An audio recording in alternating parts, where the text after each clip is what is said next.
Thank you, everyone, for taking the time to tune in today. Today's episode of the Topping Show is proudly sponsored by Topping Technologies.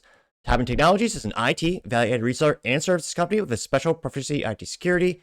Heck, I see their founder at least twice a day, guys. He's quite handsome and brilliant. He's me, see, that's a joke. If you're an IT leader or business owner, reach out to the team at sales@toppingtechnologies.com.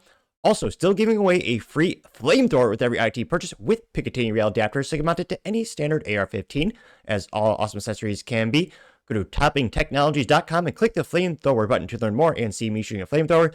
And lastly, trying to get to 6,000 subscribers by the end of the month, so if you can click that button and tell your friends and your enemies, I would greatly appreciate it. Now going over to the business part of the podcast, you have a 2002 Acura Integra Type R selling for over $200,000 and looking absolutely magnificent. Now this is brought to us thanks to Adam, who's a writer at thedrive.com.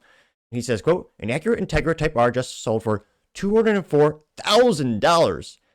He says at $204,204, well, kind of a funny bid number. This Acura Integra Type R that just sold on Bring a Trailer is the one that most people will be talking about for years to come. Which, yes, she looks magnificent and immaculate. I can't say a single ding, dent, or scratch. Granted, at that price point, it sure as heck better be near perfect.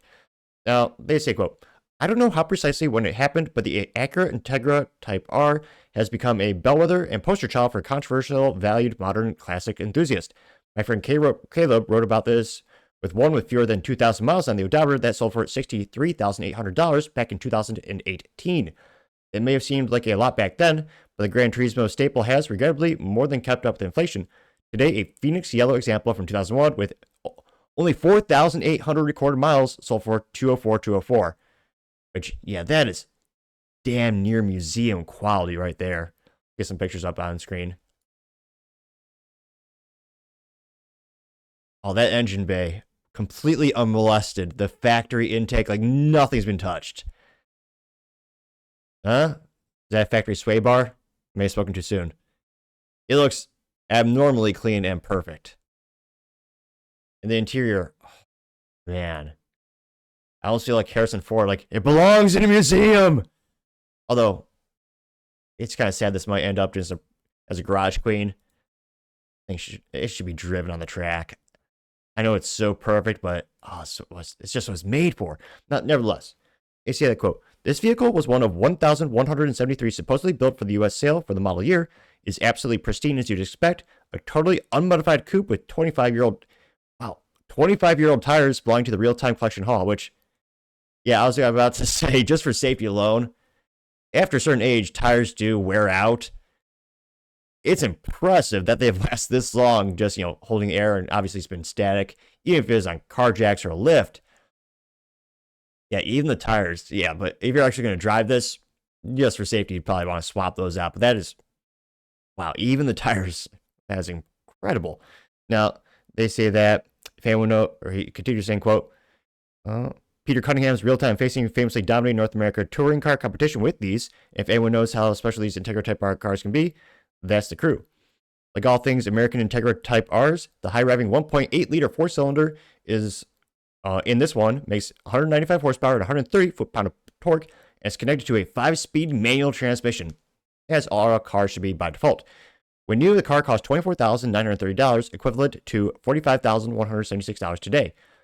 That inflation adjustment actually maps shockingly with the new Civic Type R, which is set you back no less than $47,045 in $2,025. And if you can afford 4 of those, that for what its Integra's third owner has paid for this car, which again, $202,000. Jeez Louise. They say everything that can be said about this phenomenon of a working class performance cars encased in amber trading hands for 911 turbo figures pretty much has been said before. So some will bemoan it, others will take no position, throw their hands up and say the market sets value, and others will still, in the comments, celebrate it and debate. They say Integra Type R deserves a vaunted status. Those lucky enough to have driven one would agree. Oh, this is incredible. The 2,400 pound curb weight. Again, these things weigh nothing relative to modern cars. An 8,400 RPM redline and a front wheel drive chassis, to which all will forever be compared, will yearn and earn for distinction. Everyone's got their lane, though. If you asked me 7 years ago what mine was, it's fair to assume that it would be valued lower than $63,000 today. Now the really question is, I wonder if this actually beat the stock market. Because everyone always says cars are a great investment because it's little outliers like this. And I always tell them that's the dumbest thing I've ever heard. Well, one of the top dumb things I've ever heard. So let's see. They said this was new at what price point? Let me scroll back up there really quick. Car cost new $24,930. So $24,930. And how many years is that?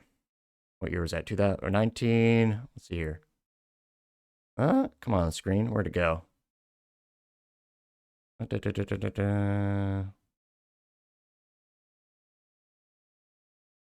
2,000 miles. What year is this? I just read it. Let's say about 25 years in the market. That specific bullet point eludes me at the moment, but let's say it's about 25 years. And let's say you invested nothing. And again, none of this is financial advice. Let's see here. Oh, I was going to say, it actually just stuck up. This actually might be the one car it actually broke even in terms of like, you could put that money in the stock market. I'm actually impressed. It's done that well. Remember we did a 1996 GMC SUV that sold for $245,000 a couple years, last year actually. And yeah, in that case, the person lost like $400,000 where, again, if they could have took that money in the stock market, would have been much better ROI. But again, these things are, becoming more and more rare. And even with, thank God, some regulation being pulled back from the EPA and cars being able to actually be great and reliable again, I mean, even with that, with modern safety regulations, you'll never have a car lighter than this, more agile than this. And yes, it's one of those things where I think that's why the people, also when you're a kid, you want these things, but you can't afford it. Those people are starting to get some disposable income, so they're starting to buy these toys too. But yeah, not too surprised to see this Acura Integra for itself for a record amount. But geez Louise, at $200,000, I mean, if I had $200,000 and I wanted a vintage car, kind of apples to oranges, but I mean, I'd love to get, I'd get the Acura NXX, the original one with the stick shift and the V6.